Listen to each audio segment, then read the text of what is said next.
In this video, we discuss how we can design and simulate an integrator and differentiator using op-amp on LTspice software. For that, we choose a OP07 op-amp from the component list and give the proper biasing to op-amp with positive and negative 12-volt power supply. Then add the component's capacitor and resistor. The resistor value in 200 ohm and capacitor value is 0.001 microfarad.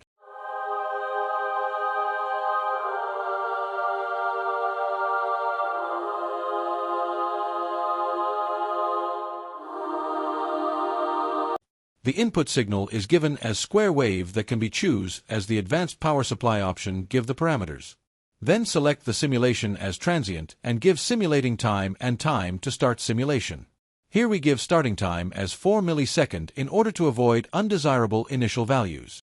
Then we can check the output. The input is a square wave, but the output is a triangular wave, which is the integral of square wave. This happens because an integrator circuit sums the area under the square wave's curve over time. When the square wave is at a high, constant voltage, the output ramps up linearly.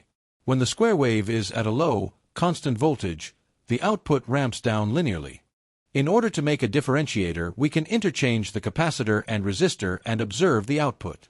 The differentiation of a square wave results in a series of positive and negative spikes at the rising and falling edges, respectively, and is zero during the flat parts. Please like, share, and subscribe for more videos like this.